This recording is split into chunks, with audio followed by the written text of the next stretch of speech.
네, 오늘 말씀의 제목이 살아가야 할 이유라는 제목입니다. 갑자기 철학 시간도 아니고 우리 인생을 돌아보는 그런 사색의 시간도 아닙니다. 오늘 성경적인 근거에 의해서 우리가 왜 살아야 하는지 한번 우리가 살펴보도록 하겠습니다. 누군가 갑자기 여러분에게 지금 무슨 목적을 가지고 살아가고 계십니까? 왜 살고 계십니까? 라는 그런 다소 좀 공격적이고 무례하기 짝이 없는 그런 질문을 한다고 한번 생각해 보십시오. 그러면은 그런 생각을 우리는 해보지 않고 살았기 때문에 보통 이렇게 대답하죠. 제가 뭐 특별히 계획이 있어서 사나요? 살아있으니까 사는 거죠.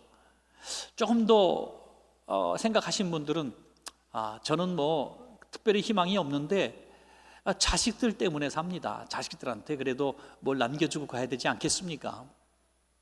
가장 우리가 듣기 싫은 말 하나가 있죠. 죽지 못해 살고 있어요. 죽지 못해 살고 있어요. 그런 얘기를 들을 때 우리는 많은 부분 사실 공감하기도 하죠. 그러나 성도들은 그렇게 대답해서는 안 된다는 겁니다. 성도들은 이렇게 대답해야 합니다.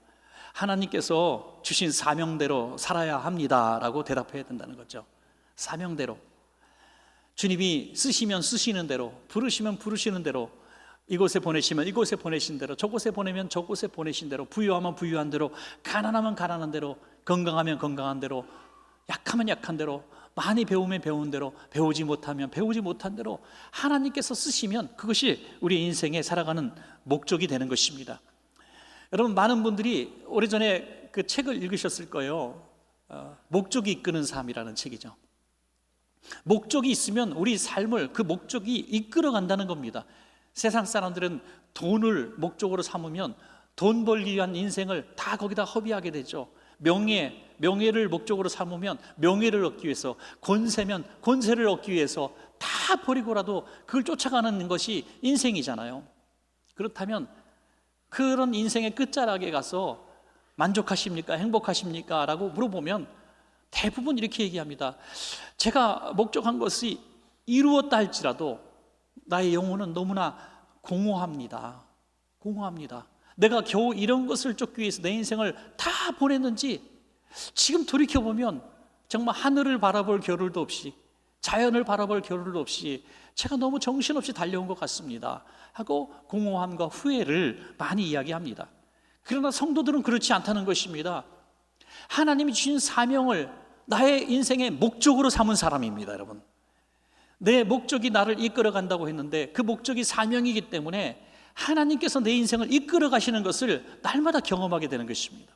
그래서 어떤 일을 만나도, 어떤 상황과 현장에 내가 있어도 그것이 하나님이 보내신 땅이고 일이라는 것을 의심하지 않습니다. 그래서 그 사명 따라 사는 삶에는 늘 충만함이 있습니다. 행복이 있습니다. 세상 사람들이 뭐라 그래도 우리는 만족한 삶을 살 수가 있다는 것입니다. 그런 사명을 목적으로 삼지 않고 살아가면 우리의 모든 신앙생활의 목표가 세상 사람들과 거의 비슷해지는 것을 보게 됩니다.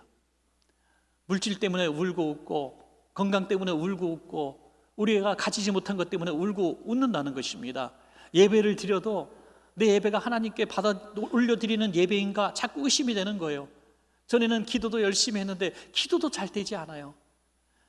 신앙생활을 아주 수십 년 해서 예배는 너무 익숙하고 교회 봉사도 착착하고 그냥 누가 물어봐도 나는 그리스도인이라고 얘기하는데 나는 행복해야 된다고 생각하는데 이전에 있었던 그런 예배의 감격도 없어지고 즐거움도 없어지고, 전에는 예수 믿고 나서 세상이 달라 보이고 꽃들도 나에게 말하는 것 같고 너무 새들도 노래 부르는 것 같고 좋았는데 신앙생활이 오래 가면 오래 갈수록 더 이것이 뜨거워질 줄 알았는데 식어진다는 것입니다.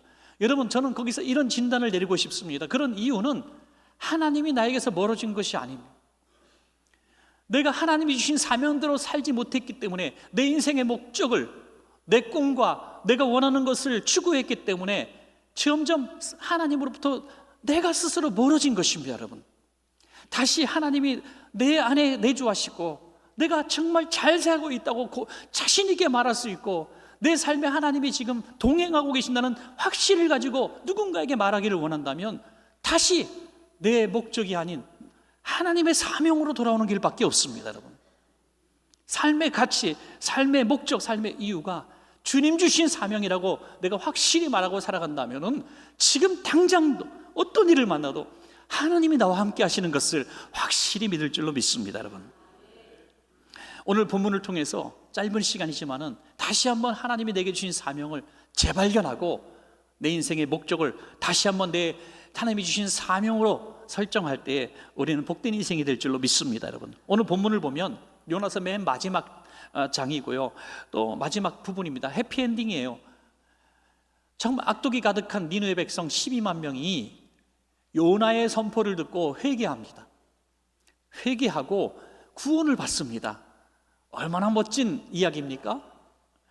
그런데 요나는 웬일인지 그들을 회개를 선포한 요나가 죽기를 구하고 있습니다. 요나서 4장 3절에 이제 내 생명을 거두어 가서서 사는 것보다 죽는 것이 내게 나음이니이다. 요나서 4장 8절에 스스로 죽기를 구하여 이르되 사는 것보다 죽는 것이 내게 나으니이다. 하나님 앞에 죽여달라고 간청하고 있습니다. 아우, 살기 싫어요, 죽여주세요. 성내고 있는 겁니다. 하나님 앞에 지금 불만을 토로하고 있는 것이죠. 선지자라 할지라도, 메시지 한 번에 12만 명을 구원하는 위대한 설교가라 할지라도 자기 생각과 하나님의 주신 사명이 충돌이 일어날 때 이렇게 무너지고 마는 것입니다. 여러분, 우리는 살아갈 때 너무나 많이 하나님 앞에 실망합니다. 하나님, 도대체 나한테 왜 이러십니까?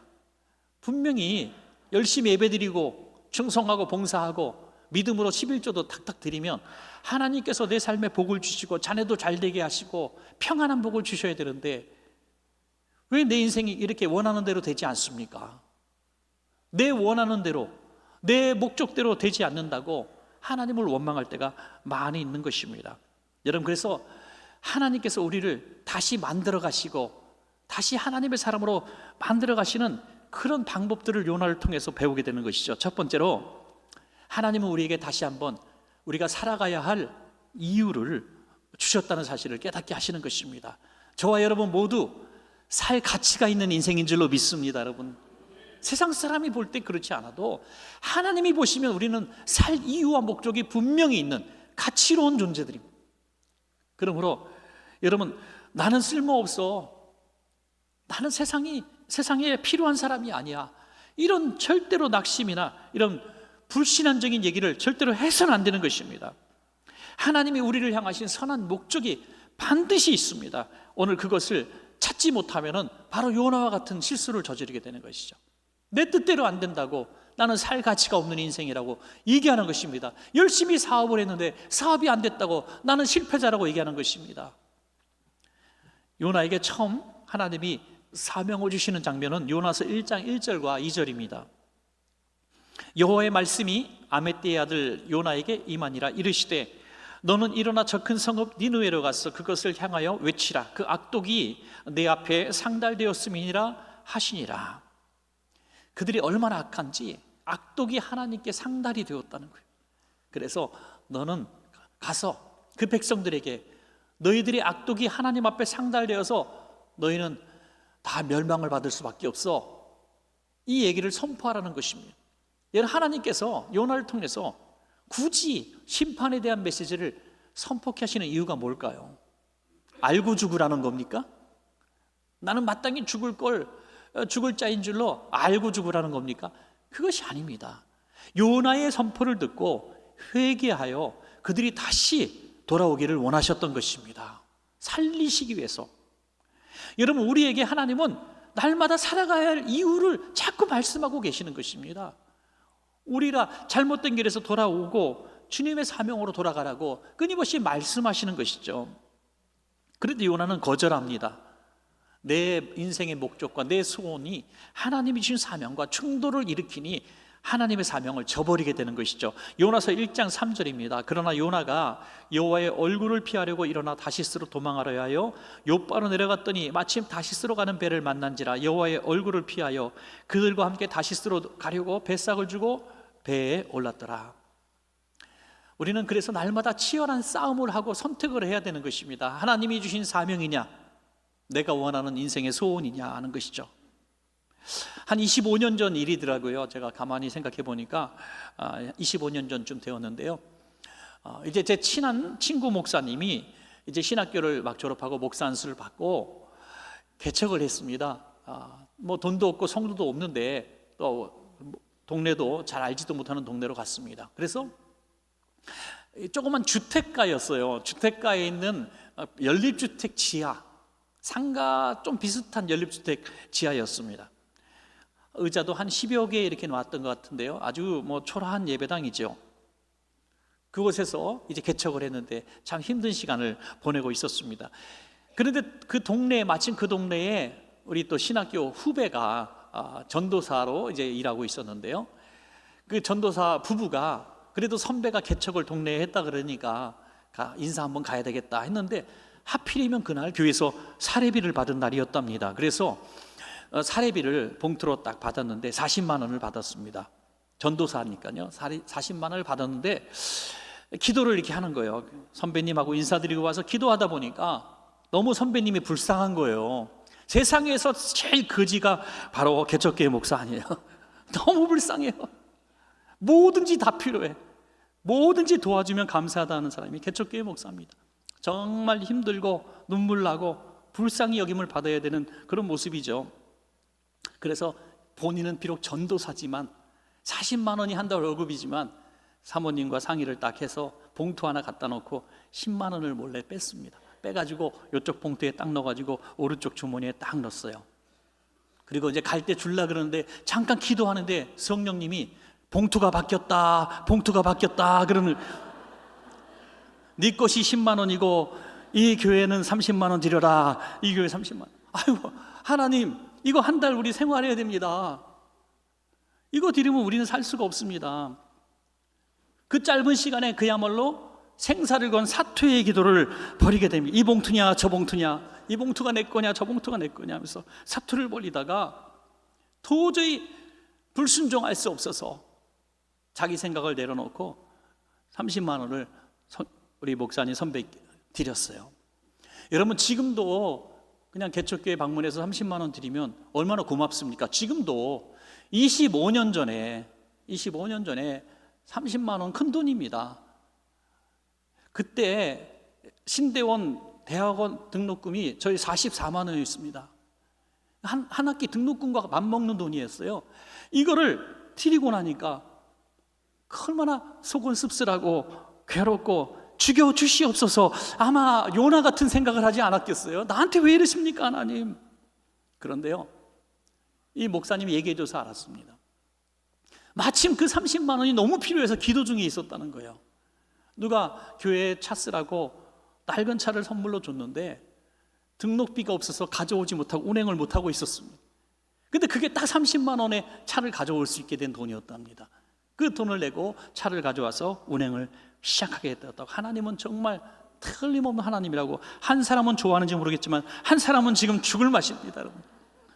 저는 이런 이야기를 그 친구 목사님한테 듣고선 지금도 역시 그런 생각이 듭니다. 하나님 진짜 너무하신다. 부자도 많은데 꼭 그렇게 가난한 전도사의 주머니를 털으셔야 되겠습니까? 그것마저 뺏어야 속이 시원하십니까 하나님? 그런 생각이 드는 거죠. 여러분, 우리가 복이라고 한다면 건강하고 좋은 학교 가고 좋은 직장 가고 좋은 사람 만나 결혼하고 자식들 건강하게 잘 보다가 행복하게 죽으면 이게 복이다. 하나님 앞에 내 이름 복을 받은 이유는 내가 예배 잘 드리고 하나님 앞에 잘 드리고 충성도 많이 하고 목사님 말씀 순종도 잘하고 교회에서 1등 신자가 되었기 때문에 내가 이 복을 받았겠습니다라고 얘기하고 싶지 않습니까? 그런데 40만 원 생활비에 30만 원 털리고 돌아가는 전도사가 복을 받았다고 누가 얘기할 수가 있겠습니까?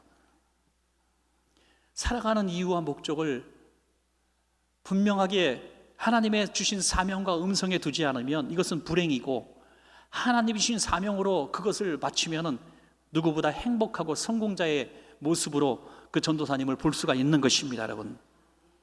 오늘도 하나님은 하나님의 방법대로 우리를 부르고 계시고 우리를 사용하고 계십니다. 때로는 우리가 하나님의 사명과 내 생각에 충돌해서 하나님께 불평하고 원망할 때 하나님은 우리를 깨닫게 하시는데, 그래서 두 번째로 하나님은 우리에게 살아갈 이유를 깨닫게 하십니다. 사명을 잃어버린 성도들을 다시 사명으로 돌아오게 하시는 방법들이 있습니다. 그래서 첫 번째로 인생의 풍랑으로 깨닫게 하신다는 것이죠. 인생의 풍랑, 다시 쓸어가는 배를 그냥 놔두시면 자기 목적대로 인생대로 하나님의 사명을 거절하고도 잘 사는 인생이 됩니다. 그런데 하나님은 어떻게 하십니까? 요나서 1장 4절에 여호와께서 큰 바람을 바다 위에 내리시매 바다 가운데에 큰 폭풍이 일어나 배가 거의 깨지게 된지라. 배가 깨어지게 만드셨습니다. 여러분, 우리가 때때로 우리의 인생의 목적을 성공과 쾌락과 즐거움, 명예, 권세로 설정하고 하나님 도와주세요라고 기도하면서 살아갈 때에 하나님은 풍랑을 주십니다. 그러면 우리는 이렇게 기도하죠. 하나님, 내가 교회 열심히 잘 다니고 있는데 왜 경제적인 환란이 왔습니까? 왜 질병의 풍랑이 왔습니까? 하고 전에 없던 기도도 하고 금식도 하고 금요 심야도 나와서 부르짖습니다. 하나님, 경제적인 환란을 멈추어 주세요. 질병의 풍랑을 멈추어 주세요. 그러나 여러분, 오늘 본문에 이렇게 말씀하신 여호와께서 큰 바람을 내셨다고 말씀하고 있습니다. 너의 인생의 목적을 빨리 내려놓고 주신 사명으로 돌아오라고 내신 풍랑이라는 것이죠. 이 사명을 다시 돌아오지 못하고 회개하지 않으면 풍랑은 멈춰지지 않습니다. 경제적인 고통 속에서 경제적인 문제를 풀어달라고 10년, 20년, 30년 허비하는 기도를 할 때가 있습니다. 얼마나 어리석고 응답받지 못하는 기도를 하는지 알 수가 없습니다. 빨리 하나님, 이 풍랑의 이유가 무엇입니까? 라고 우리는 물어봐야 합니다. 하나님 앞에. 우리의 고집과 우리의 소원을 앞세우지 말고 하나님의 생각을 물어봐야 합니다. 그러면 하나님께서 깨닫게 하실 것입니다. 풍랑을 통해서 요나는 깨닫습니다. 요나서 1장 12절에 나를 들어 바다에 던지라. 그리하면 바다가 너희를 위하여 잔잔하리라. 너희가 이 큰 폭풍을 만난 것이 나 때문인 줄 내가 아노라. 요나가 드디어 깨달았습니다. 하나님께서 풍랑을 주시고 배를 깨어지게 만드신 것이 바로 나 때문인 것을 깨달았다고 하는 것이죠. 여러분, 우리는 때때로 이런 깨달음을 얻게 됩니다. 내가 부모된 내가 하나님 앞에 바른 신앙생활하지 못하고 불순종해서 내 자녀들이 애매히 고난을 당하는구나. 우리 직장에, 우리 직업, 우리 사업체에 사람들이 애매히 고난을 당하는구나. 목회자인 내가 잘못해서 죄 없는 우리 성도들이 이렇게 고통을 받는구나. 이런 깨달음이 주어진다고 하는 것입니다, 여러분. 그러면 어떻게 해야 될까요? 주님, 내가 죄인입니다. 고백하는 거예요. 나를 바다에 던지라. 내가 이 모든 불행의 씨앗이 된 것을 고백하라는 것입니다. 요나는 희망이 있는 사람이에요. 요나는 괜찮은 사람이다, 요나는. 그런데 오늘날 도무지 해결의 실마리가 보이지 않고 희망이 보이지 않는 가정과 교회와 공동체는 무엇입니까? 나를 바다에 던지라가 아니라 저놈을 바다에 던지라. 그러거든요. 저놈을 바다에 던지라. 선장이 운전을 잘못해가지고, 선원이 노를 잘못 쪄가지고, 이 나라가 대통령이 잘못해가지고, 또 우리 사업자, 우리 사장이 잘못해가지고, 우리 교회 목사가 잘못해가지고 우리 교회가 풍랑을 만났다고 얘기하는 것입니다. 이럴 때는 풍랑이 멈춰지지 않습니다. 내가 바닷속에 던져질 때, 내가 죄인임을 고백하고 내가 주님 앞에 두 손 들 때 풍랑이 멈추어질 줄로 믿습니다, 여러분. 제가 잘 아는 목사님, 지금 은퇴하셨는데 이 최 목사님이 개척하고 너무 어려운 시절에 그래도 선배 목사님 찾아갔습니다. 좀 큰 교회를 이룬 선배 목사님, 존경하는 목사님 찾아가서, 목사님, 제가 개척을 했는데 너무 힘드니까 몇 년만 도와주세요 라고 정말 부끄럽지만 부탁을 했습니다. 그때 목사님께서 너무 측은히 보시면서, 그러면 내가 뭐 조금씩 도와줘 봐야 뭐 하겠냐, 뭐 다음 달 세 번째 주일 저녁에 와서 강단에 서면 내가 그날 교인들한테 얘기하고 헌금을, 특별 헌금을 걷어서 너한테 줄 테니까 이걸 가지고 한번 힘내봐. 목사님, 너무 감사합니다. 교인이 많으니까 얼마나 헌금이 많이 가실까. 너무 흥분되고 설레는 마음으로 열심히 설교 준비해갖고 그 다음 달 세 번째 주에 주일 저녁에 딱 양복 입고 왔는데, 왜 왔냐는 거예요, 목사님이.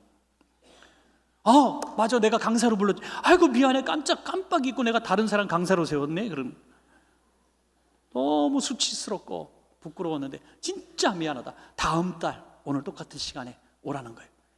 그래서 한 번은 그럴 수가 있겠지 하고 갔는데, 여러분 이건 거짓말이 아닙니다. 그분이 직접 들은 얘기예요. 두 번째로 갔는데 또 잊어버리신 거예요. 또 잊어버리신 거예요. 너무 억울하고 분하고 화가 나서 눈물이 줄줄줄줄 흘렀다. 그때 특별히 두 번째 갔을 땐 사모님도 같이 갔대.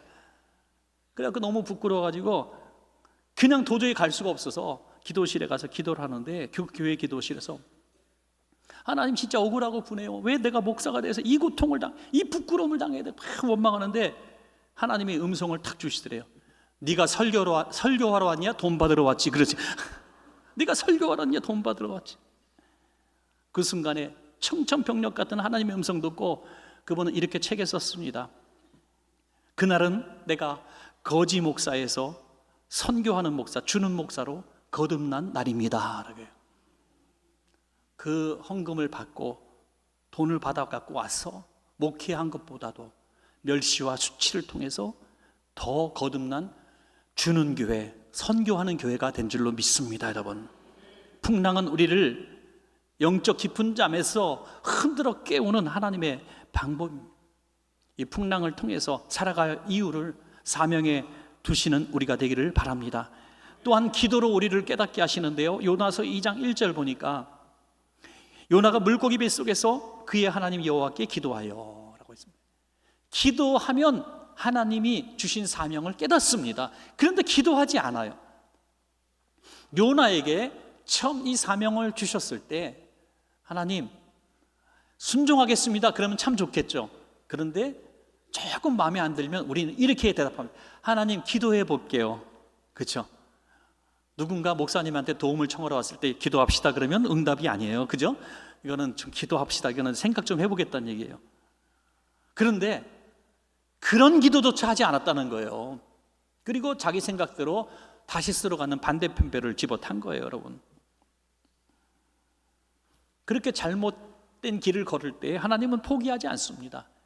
하나님의 방법은 뭐냐면 다시 기도하는 자리로 불러내시는 겁니다. 여러분, 기도하면 하나님이 주신 사명을 볼 수밖에 없는 거죠. 어떤 분은 기도하는데 어떤 중요한 문제 놓고 기도하는 너무 불안해서 기도를 못 한대요.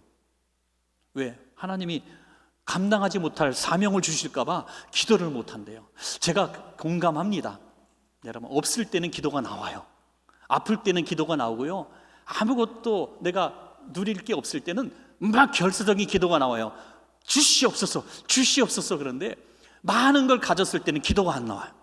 달라 그럴까 봐 하나님이. 여러분, 제가 세상 천지에 복권 10억 원짜리 당첨되고 하나님 이 돈을 어떻게 쓸까요? 기도하는 사람 한 번도 본 적이 없습니다.